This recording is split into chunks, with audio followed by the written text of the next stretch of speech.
观众朋友，大家好，我是刘品言，欢迎收看《南方特搜报》。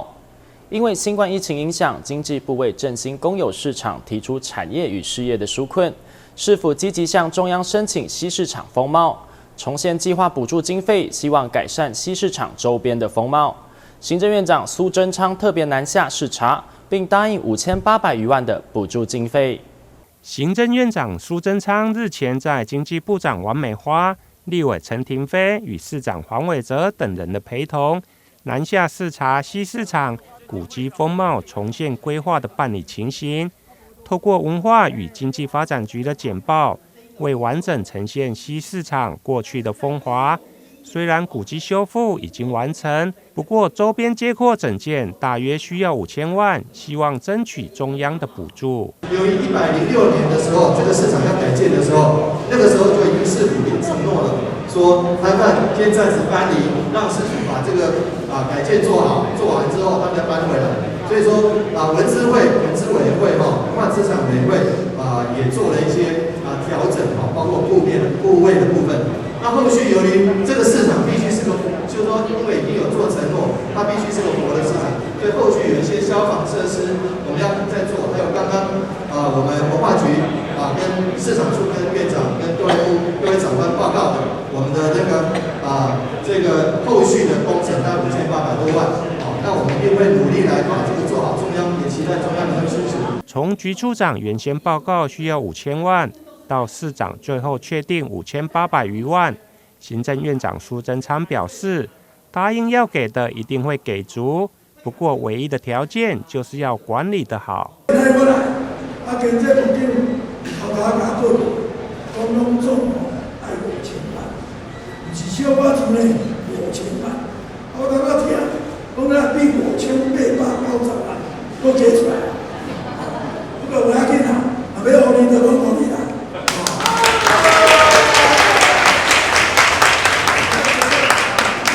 市政府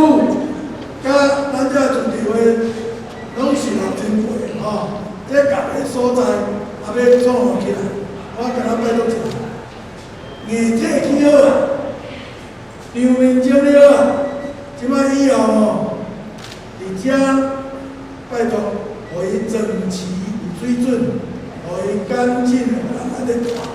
讲单有哪经营起来做一个款。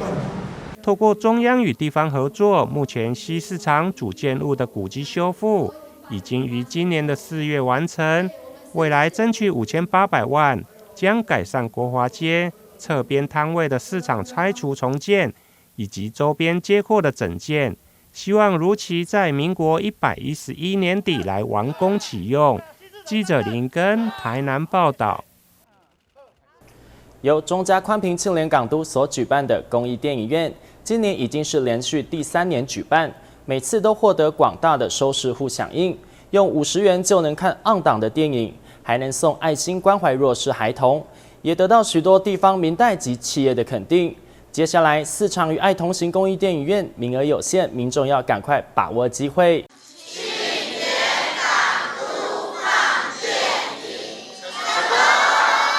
108年庆联港都放电影《冰雪奇缘2》，风靡了无数家长和小朋友。来看前面来，赞！109年同样以50元邀请民众看电影做公益，广受好评。电影院外大排长龙。嘉宽屏庆联港都与爱同行电影院成功！今年中嘉宽屏庆联港都仍秉持热心公益的传统，举办与爱同行公益电影院的活动。除了关怀弱势孩童之外，也让民众能够以最少的付出得到最大的享受，同时还能献爱心做公益。邀请我们所有的市民来观赏、来参加这场的活动呢，也希望能够集结大家的力量，能够一起来帮助需要帮助的人哈。许多地方民代也同步响应，除了到场和小朋友们共度欢乐时光之外，许多议员更是连续多年参与，表达对公益活动的支持。疫情期间，我们公益不间断，我们希望呢，大家一起来守护儿童、关怀儿童大家一起来献出爱心。我想这样的公益活动让小朋友真的能够出来，大家一起来响应这个爱心很好，所以我认为这个活动应该要持续继续来办，因为这是我第2次参加这样。所以今天的小朋友，你们看电影欢乐的过程里面，也把你们的爱送给需要的孩子。我们一起鼓掌，谢谢自己爸爸妈妈，也谢谢港都青年，好不好？而播放电影的影城也派遣微秀宝宝出席，同时更提供优惠来共同参与公益活动，要给到场的家长以及孩童们难忘的回忆。我们也希望借由这次的公益活动，可以带给更多人的一些美好的一些时光。接下来的4场与爱同行公益电影院活动，只要50块就能够欣赏院线片，还能够做公益，也邀请民众把握机会，一起参与，让爱不间断。港都新闻综合报道。110年台南市中小学飞盘争夺锦标赛在台南体育场盛大展开。这次比赛总共有13所学校、27支队伍报名参赛。主办单位台南市政府以及台南市体育总会希望透过办理比赛，让学生学习团队合作的重要，也为台南市培育优秀的飞盘运动选手。自2009高雄市运会后，飞盘运动开始在各级学校当中快速发展。参与该项运动的人数也有明显的提升。我国中华飞盘队也常常在国际赛事当中创下佳绩。为了向下扎根，台南市政府与台南市体育总会积极办理比赛，目标就是为国家培养更多体育人才。飞盘在我们台湾的发展非常的蓬勃啊，大学的大专院校总共有30多所的学校在推广，那整个社会的队伍接近100多所。那在我们台南这边，在历年全民运的成绩也非常的不错，都保持在前3名。那是仰赖我们社会组以及我们台南市内的几所大学，成功大学、台南大学、嘉南药大这些大学的联训来组成。但是因为这些大学生里面会有一些外县市，其实无形中也帮外县市养了一些战力。所以说我们委员会这边希望说，能够在我们这个基层国小、国中这个阶段来培养我们台南市在地的选手，厚植我们台南市飞盘的这个深度。去年的全国国小飞盘争夺赛总冠军就是由台南市和顺国小所拿下。该校校长陈良图表示，飞盘是一项很好的运动，有趣又不容易受伤，适合所有年龄层参加。飞盘是一项很棒的活动哈，它其实设备简易，那费用也便宜，那容易携带，那其实也是要考验学生的技术，还有团队合作，那老少咸宜，然后而且受伤的比例很低。运动的训练过程当中啊，他除了自己个人的能力展现之外，那对于跟队友之间他们的能力的配合，也是可以让整个运动表现能够更提升的一种方式。不只讲求技巧而已，团队默契与团队合作更是飞盘运动当中的重中之重。原本以为飞盘只是传来传去，后来发现要靠团队的精神才能赢得这场比赛。希望这次比赛可以获得总冠军。例如我原本是很胖的，我就是要让我变瘦，所以才会去做这件事情。那你瘦了几公斤？至少5公斤。那你会不会从中学习到什么？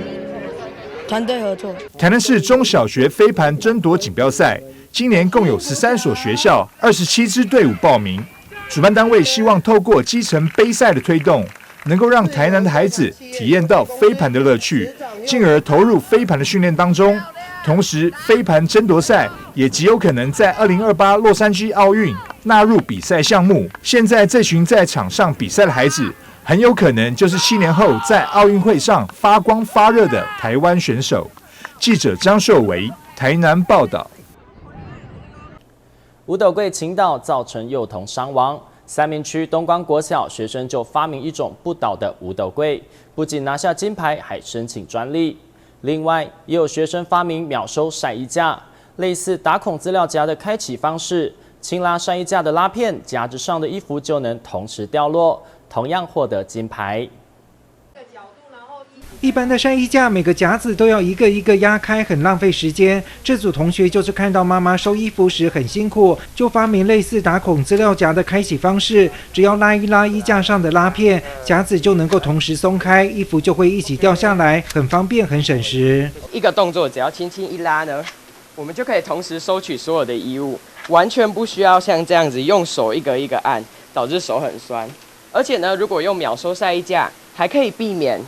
衣物呢被突如其来的雷阵雨淋湿，然后必须要重洗重晒的状况。另外，高大的五斗柜重心比较不稳，倾倒后容易压伤人。这组同学就利用连杆的装置，在每一层柜子拉出时，就会牵引重心之臂向前伸出，这样就能够稳定重心。这位同学自己小时候也曾经被五斗柜差点倒下来压伤的经验。拉开抽屉的时候，它是两旁的支撑角会卡住旁边的两旁的卡榫，那卡住之后呢，还有弹簧，所以把它拉出去之后，它就会卡住了。那拉到最底之后呢？如果你要再收回来，同样你把它推回来之后，它又会因为弹簧的关系，卡榫会自动脱离，支撑角也会跟着收回来。这两项发明都是同学从生活中发现问题才发明出的解决方案，获得金牌。也有同学用想象力画出一台可以洗衣服、晒衣服和折衣服的整合机器，获得银牌。虽然很天马行空，但这些想法其实就是发明的开端。国小除了创意发明的课程之外，我们今年也开始加上了国际数位深耕的学习，希望孩子能够立足台湾，放眼世界，将他们的 idea 能够在世界的舞台上面发光发热，和世界做朋友。像我们现在作品就是有申请到中华民国专利，那也希望接下来的话可以有更多人知道这件作品。东光国小这次代表台湾区参加2021世界青少年发明展竞赛，虽然改为线上竞赛，但同学们仍展现英语交流的能力，获得2金1银的佳绩，全校师生都感到很高兴。记者赖昌邦高雄报道。在微解封的状况下，高雄市政府社会局开启一个疫情解封纾压关怀的计划案。因此，前镇区一开始就决定联合附近几个意念相同的社区，一起扩大关怀办理。14日就在文林广场举行了100人花艺设计，场面热闹壮观，让我们一起一探究竟。花团锦簇，人声鼎沸。这里是假日花市吗？不是哦，这里是前镇区的文林广场，由前镇5里共同发起的100人花艺设计及社区联合成果展，目的就是要让社区民众走出来。屏东、新邦、竹中、忠孝，还有振兴里5个里，利用区里联合的一个概念把这个理念的工作串联起来我想这个是一个很有意义的一个工作因为每个里长都蛮热心的，而且各有专长的那虽然我们只是提供场地，那5个里集思广益来办这个有意义的活动，而且各里的人都来这里的话，我相信能够使里长跟里民之间的感情会更好。不只是西洋花艺设计，还有芳香精油等一系列的活动，让不同社区课程可以借此互补有无外，更可以让社区志工彼此开心交流，集合大家的力量找了5个很厉害的社区的老师、志工或者是长辈们呢，一起集合在一起。大家好不容易疫情解放了，然后可以有一个花艺的课程，然后大家可以跟老朋友聚一聚。每个协会的志工可以去互相去增长、去了解，还有发挥每个人的热情，让我们整个一个。每个协会的连结跟每个人的长处，让我们融合在我们发挥在一个社区，在一个前镇。因高雄市政府社会局而开启的这个疫情解封纾压关怀计划案，最开心的也莫过于在地的里长了。咱的里民安尼大家比较。找到一个快乐防疫期间就出来走一走大家很开心的那个带动那种社区的联合，让我们这些老大哥老大姐能学到插花这个手艺可以跟别的邻互相参访，也可以互相交流，把这个花的气息带上来。这个非常棒的活动，我想这是一个非常难得，而且结合社区静态非常优雅的活动那我们希望在我们的高雄市，为了每一个社区能够推广到每一个地方这样的活动也结合可以防疫，也可以让我们很多的社区带给社区很多活动互动。藉由一系列跨里合办课程，不仅希望改善里民们的居家心理压力，前镇区也希望能够成为社区发展的典范，将开心成果与所有市民一同分享。记者张世明高雄报道。疫情逐渐稳定，许多关怀据点都已经开放。来到山民里，更是可以看到社区妈妈们随着音乐以及老师的带动，手舞足蹈的跳起舞来。在疫情后，长辈们回归社区据点，不但能活动筋骨，还能与朋友联络感情，一举两得。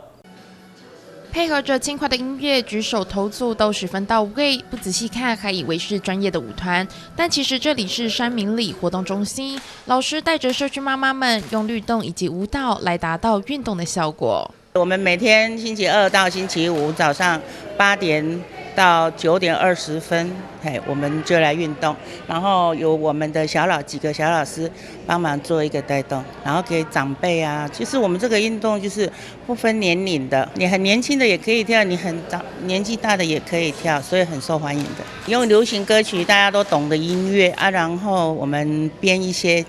有体适能的效果，然后简单的。然后大家可以达到运动效果的动作。受到疫情的影响，长辈在家真的闷了好久，终于可以来到社区据点唱唱跳跳，大家脸上都挂着满满的笑容。老师也说，虽然隔了这么久没有跳舞，大家的舞技都没有生疏。这个运动很好每天都来运动，有那个身体有的是很健康的，有疫情的关系要差不多休息3个月，活动我们的筋骨让有些酸痛的地方会恢复得很好而且来跟大家相处也都很快乐，很有趣，对不对？对呀，就是我们大家都很认真的，我们成立到现在超过10年了，这些个原班底耶，有一个运动可以让你持续个10年不变，真的也不容易，这种运动是很不错的。来到据点，不仅有里长夫人身兼老师精心安排的舞蹈课，还可以跟伙伴们说说笑笑，疏解平时的压力，让长辈们不孤单，活动筋骨之余也舒缓身心灵。记者林嘉义、张世明高雄报道。你知道什么是和谐粉彩吗？这是一种来自日本的艺术，用手指抹上5颜6色的粉彩来作画。而这个课程是由高市土草芽分馆所举办。目的就是为了能让这个后疫情时代，透过艺术来疗愈大家的身心。学员们专注地看着老师示范如何用一根又一根的粉彩来作画，这其实是高市土草芽分馆一系列的疗愈课程，接连3部曲，要带着同学们在这个后疫情时代用艺术放松身心。我们这一系列的课程主要是因为教育部的委托，然后由图书馆这边来执行一个图书馆身心疗愈站的计划。那这个系列我们规划成3部曲，第1部曲就是我们今天的和谐粉彩，然后第2部曲是用那个音乐的部分，由卡林巴琴、拇指琴去做一个诠释，然后第3部曲呢是我们用颂钵，是音频疗愈的方式，然后让大家达到一个比较舒压疗愈的效果。一盒5颜6色的粉彩，颜色十分缤纷，挑选一个颜色放到白纸上，用美工刀轻轻的刮，就可以利用这些粉末用手指来作画。和谐粉彩它算是就是比较亲民的一门艺术，它可以用简单的材料例如说粉彩，然后我们把它刮成粉，透过手指头就可以直接在纸上作画，所以它的材料取得非常的简单，然后在一般我们的文具店或者是家中有的器材都可以直接来做绘画，而且我们的时间都蛮短的。来自日本的和谐粉彩，许多学院都是第一次接触，因此老师教大家先制作书签，再进阶设计杯垫，透过创作的过程，用艺术来疗愈身心。因为它的绘画的方式非常的广，没有局限，所以你可以很自由的自由发挥。那其实每个人都是一个艺术家，其实每个人内在都有一份属于自己的美感。那我们透过这个和谐粉彩艺术来发掘我们自己内在的那一块艺术天分。透过老师用心的指导，再加上学员们的创意，最后呈现出来的作品都各有特色。期盼借由这样的课程，除了让大家认识和谐粉彩之外，也能在过程中获得放松。记者林嘉义高雄报道。身心障碍的孩子经过老师引导下，一样可以完成一幅水彩画。楠梓区翠屏社区乐活补给站，美术老师教孩子们拿水彩笔简单调色，再用海绵按压，搭配色纸剪贴的方式，就完成了一幅雷公根的水彩画。孩子们也都获得满满的成就感。要完成这幅铜钱草倒映水面的水彩画，一般人都觉得有点难了，更何况要教身心障碍的孩子。但林老师就是有办法，用黄色和绿色简单的调色，再用海绵按出水面的倒影，色纸剪出圆形，贴成水面上的铜钱草，一幅水彩画就完成了。再用我收集了各种的圆形，有硬币。有硬币50块的啦，10块的，可以做圆形的东西，就可以把它当成是铜钱草的叶子来画圆。那画完圆之后，要剪个半径，半径那个地方要给它连贴，它才会有一个立体的感觉。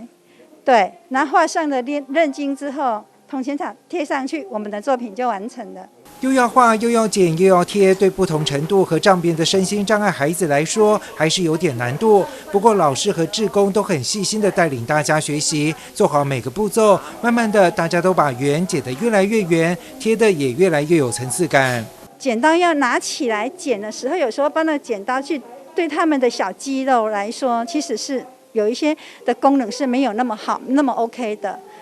对，然后还要再剪，还要沿着线来剪。其实是还蛮困难的。因为疫情的关系，乐活补给站暂停了之后又恢复上课，一天的生活作息，孩子们虽然有点生疏，但还是很快的熟悉起来，一起学习各种课程，让生活更多彩多姿。他吃完饭要做什么？比如说要洗碗，洗完碗要怎么擦，用几张卫生纸，他都固定的嘞。但是修了2-3个月，忘记了，还要重新在一段时间去训练。那现在都已经渐渐恢复上轨道了。不同的色彩让他们去感受到，其实，颜色不是只有我们看到的这个样子，我们还有可以发想不一样的东西。社区乐活补给站服务的都是身心障碍者，借由美术创作课可以学习到色彩、形状和精细动作的执行，完成一幅水彩画，大家都觉得很有成就感。最平乐活站。记者赖昌邦高雄报道。位在高雄前镇的复兴国小棒球队，成军30多年以来，培养出许多的优秀棒球选手。每个少棒小将都对未来有无限的梦想。培育的过程，校方及教练做了许多的努力，同时也感谢各界的挹注，让这些小球员们可以在球队中无忧无虑的成长茁壮。小球员戴上口罩，在室内的训练场进行打击练习。成军超过30年的复兴国小棒球队，曾经培育出许多棒球好手。校方与教练密切的配合，让这些小兵们不论是训练、课业还是生活管理，都有很完善的规划。课业上的，就是我们晚上会有夜空天使，因为这些球员其实本身的学习跟那个相对是比较没有那么的顺畅。那我们有跟教育局申请夜光天使，等于是帮他们顾及这个晚上回家功课的部分。那有一部分的球员本身是住比较远，或是家长比较没有办法接送，那我们学校是也有安排宿舍，也有帮他们申请有一些，比如说比较生活比较辛苦的家长，有原住民这边也有住宿的经费补助，那各界也都有一些给我们的赞助的机会。3个月没有练习，然后包括不能跨校训练，在比赛中明显看出来就是球员的比赛经验不足。然后小孩子的话，最重要就是比赛经验如果充足的话，在比赛的临场上都会表现得比较好。受到疫情的影响，球队有整整3个月的时间没办法练习，球员们的训练都乱了步调，因此在前一场比赛没办法有很好的发挥。但是小将们不气馁，检讨后信心满满的喊话，誓言要拿下冠军。因为是刚从上一届换到下一届，可以打到40强，已经算是非常不错的。如果打击串联能够再继续好，我们打到冠军一定也没问题。得到的经验会比较多，可以得到下次比赛一定比较打得比较好，这样子比较有经验。为了让这些小球员的棒球之路能够走得更加顺遂，有许多爱心企业捐赠了物资或经费，让校长是非常感动。因为有这些企业的善心，才能让小将们无后顾之忧的专心练球。在这个地方呢，也要特别感谢所有呢关心我们棒球发展的好朋友、企业界的伙伴。他们愿意呢来协助呢这些小将们在球队训练上的需求包含呢一些的棒球发展基金鼓励小朋友的加菜金，甚至呢给小朋友加油打气的水果。打棒球这条路虽然辛苦，但是脚踩在红土上，是这群小朋友们觉得最快乐的时光。期待疫情消散之后，球队能够恢复正常的训练，在比赛中发挥出最好的自己。